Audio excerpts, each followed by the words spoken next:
That's from me. First of all, I'm going to start with the most boring couple. Well, no couple is boring, but I just found that their story wasn't stimulating. And that will be Yolanda and Williams. My guys, Williams is a Nigerian boy. We all know this. I don't know why Yolanda cannot see that she's being scammed. But another part of me thinks that she knows she's being scammed, because nobody can be that stupid, man. I don't get how she's so stupid not to know that she's being scammed. Williams is fictitious. He does not exist. Nobody answers Williams. Even the Prince Williams in England, his name is not Williams, it's William. So there is no way a human being answers Williams. That was for sure. And number two, I'm not trying to say that Yolanda is not a good-looking woman. She's absolutely beautiful, especially with her weight loss. She's stunning. But we need to be realistic in life. Williams lives in the UK. The UK is a rich country. They don't have any problems, you know. Anybody that live in the UK only try to leave the UK if they have like bad credit or they have a criminal past. They need a fresh start. He seems to be doing well on his Instagram page that she was following. Good-looking, young, 30-something-year-old man. What's he gonna be doing with a 50-something-year-old woman? For what? You know, even if it wasn't a scam, her red flag should have gone up to the fact that what does this guy want with me? She shouldn't have fallen head over heels in love with him like a teenager. I'm so embarrassed for her children. They have to watch her, you know, now that the thing is on air, and see their mom just behaving like a giddy teenager that has no sense. It has to be embarrassing for her poor kids. Next up, we are moving up to Lana and David. Lana and David used to be among the most boring couples, because I was just like, what the hell is going on here? This old man is obviously being catfished. Can he not see what's going on? But ladies and gentlemen, we were shocked to see that Lana is real. Lana is indeed real. She's not 27 years though. To say the truth, she is not 27 years. I don't know how she is, but that picture was taken many years ago. She is not 27 years, but she is real. I almost fell off my chair. Although I had some spoilers, because I follow some accounts on Instagram, and they did have some spoilers that said that Lana was indeed real, so I did know. But until I saw it with my two naked eyes, I was shocked. I was really shocked. I didn't believe that Lana existed until I saw it. So, yep, David was gallivanting around the streets of Ukraine in his serial killer coat. I don't know who told him to wear that coat. That jacket he wore was terrible. He shouldn't wear such things in public because he looks creepy already. He was wearing his coat after being stood up for the past 3 days of being in Ukraine. Lana had to go for her nephew's, she said, game. Was it soccer game or hockey game? I can't remember what game it was. And then he was, and then this was his, is it fourth or fifth time? This was his fifth time of going to Ukraine to see Lana. I was honestly sure he was going to get stood up. But she appeared and he was happy.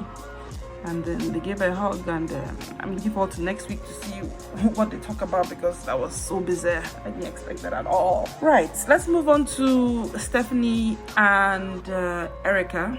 This couple, I would say, was one of my least favorite couples, because I felt like one of the parties wasn't being sincere or being genuine. And that's one of the parties I felt wasn't being sincere was Stephanie. I felt that Stephanie was just looking for some TV time, trying to promote her YouTube channel. It was obvious in the last quarrel she had with Erica. I'm not a fan of Erica either. I think Erica has some things that she needs to work out as well. I don't understand how you still hanging out so closely with your exes and still you have someone by the side that you run to for emotional support when you have a girlfriend. So Erica is not entirely a saint here, but we're not talking about Erica here. We're talking about how Stephanie is leading Erica on to believe that she's in love with her and she's a lesbian, but she couldn't tell her mom. She made Erica tell her parents. Her parents accepted her, but she couldn't tell her own mom. To me, that's just a red flag right there, telling me that girl ain't a lesbian. She's just cloud chasing this 90-day fiance train just to see where it's going to lead her. And I won't be surprised if right now they're not together anymore, because she has, gained popularity, gained fame and followers, and she's now trending, and we now know who she is. This last episode, they had a useless quarrel because Erica said, she didn't like being kept in the dark, that she's been kept in the dark in previous relationships and it affected her. And my girl Stephanie just flared up. This is about honesty, communication. She broke something, she walked away. Erica needs to grow a pair and dump Stephanie. Stephanie is not good for her mental health. She needs to dump her and move on and find another girl or guy that would love her the way she needs to be loved. End of story. We didn't get to see much of baby girl Lisa and Usman. Or maybe I just didn't take any notes. I don't have any notes here about them. So my apologies if I don't have if something happened and I didn't take note about that. My apologies.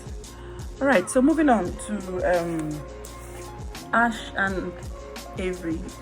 Ash and Avery started out as one of my favorite couples. You know, I loved the chemistry between them. I thought Ash was hot. I thought Avery was hot. But as the time is going on, I find out about they're both psychos. Ash has Graves' disease, so I'm not gonna make fun of his eyes. But man, he can be intense. During the drive going over to Sian is his ex-wife's house, so that Avery could have the talk she was wanting to have with his ex-wife. When Avery said, oh, she wanted to stay in a hotel, she didn't want to stay. The way he snapped his neck, was like, what? And I was like, oh, okay. So yeah, I don't think this couple's gonna last. It doesn't look like they are terribly mismatched. They are good people independently. Avery is smart, independent, assertive. She knows what she wants. She's a go-getter. Ash is just trying to fake it till he makes it. You know, he's not a bad person at all, but they are terribly mismatched. I didn't like the interrogation scene where Avery was questioning Sian. I felt like she was just looking for something wrong. You know, all this while Ash has presented himself to be a perfect man, perfect husband, perfect father, perfect everything. And then she was just digging for something, and she found the thing in the fact that Sian said that they've been divorced for only a year. But Ash had told Avery that they've been divorced for the past 10 years. I'm not sure why he would say that. I'm not sure what he stands to gain by saying that he's been divorced for 10 years instead of saying 1 year. Because it's obvious that Sian has no patience for Ash or his childishness. Avery was just looking for dirt, anything that would just bring him down. She was over him. She had just gone. She didn't have to meet Sian. She had just left Australia and broken up with him. She didn't have to just continue on this fact-finding mission that just made both of them look terrible. So, well, nothing exciting happened there other than that it's obvious that they are mismatched and they're not going to last. And then, it's Varia and Jeffrey. Varia dodged the bullet because Jeffrey asked her to marry him, and that Varia said not now. And the way his face changed, whew, that showed me that he's just a bad person inside and didn't like the girl. Initially, he was annoyed that she wanted to come to America. But remember how upset he was that she was talking to another American, that he now went to her house and saw her house wasn't finished. That means she has plans to come to America. And then when the girl says not now, you now get upset. Who do you think you are? You're no prize. Jeffrey was no prize, and I'm so glad that Varia turned him down. Although I felt bad that she started crying like she was missing something. But Varia, girl, put your head up, you've missed nothing. Jeffrey is unstable. He is not a nice person. I try not to believe what people say about him in the blogs and everything, but to me, someone that could turn on you like that just because he said not now. He didn't say no. He said not now, let's give it time. And then he turned on you like that. It's a red flag, my dear sister. Run as your 2 legs can carry you. Thank your mother for her prayers and look for another American. There are plenty out there in the sea. She's a pretty girl. She is English is not her first language, so she comes across as a bit dodgy, but I don't think she's that. I think she's a good person. You can't blame her for wanting a better life. If I lived in that kind of place and I see a hot American man is gonna take me out to America, I will sign up as well. And then to the real MVP of the night, that was Rose.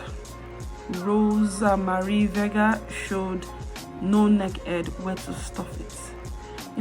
I really admired Rose in this particular episode because all along, I must say, I was on the bandwagon of people that thought that she was here for the green card. I was like, how can anyone be dating this man that looks like this? He does have a syndrome. I forgot what the name is, so I'm not going to make fun of his stature, but I'm going to make fun of his bad manners. He is terribly ill-mannered. He is not nice. Apparently, he hasn't even bought. He didn't buy her any tangible gift for her or nothing for her son. Just buying lingerie, toothpaste, toothbrush, what a selfish human being. Rose, was trying to ride the waves of, let me just marry him and see what's going on. Maybe it's a better life for my son and me and 2 children. Yeah, I can live with it. It's not a bad man. And this man kept on, every season, every episode, kept on giving us more ammunition to hate him the more. And even though we knew that, he wasn't going to have any more kids, and then he also hadn't told Rose, it didn't really sink that he was just a rubbish human being until he got upset with Rose for being upset with him and said, oh, you think I'm a bad person? And he stormed off. What on God's green earth gives you the right to storm off to someone that you have just told, given such a heavy news, such a heartbreaking information, and then you storm off? You're supposed to sit down there and say, look, I'm really sorry. This wasn't what I planned. I know, you see me as this kind of person and everything. Let's work this out. Talk. Don't storm off. I was so glad when Rose just, gathered herself together, went into the room, got her things and bounced. Took the bus to the airport. Even if it means changing the flight, spending her own money, she would just stay there. Just count it as a lost investment and you move on. I do feel bad for her because now everybody's just going to know. If she dates another American, everybody's just going to know who she is and what she wants to do, because let's face it, many ladies from these poorer countries like my country, Nigeria, and even gentlemen, use this opportunity to come over to the land of the free, America, for a better life. So let's not act like these things don't happen. I wish Rose and her son the best, and if she's able to find another American better than this no-neck head man, it's to be better for her and Prince. Well, that's just my rant from a Nigerian girl's perspective about the last episode of 90 Day Fiancé. This is a new channel, so support your girl. Like my video, drop a comment below, and if subscribing is your thing, please hit that button. I look forward to being able to post more videos like this. If you have any suggestions for more content, let me know. I am your girl.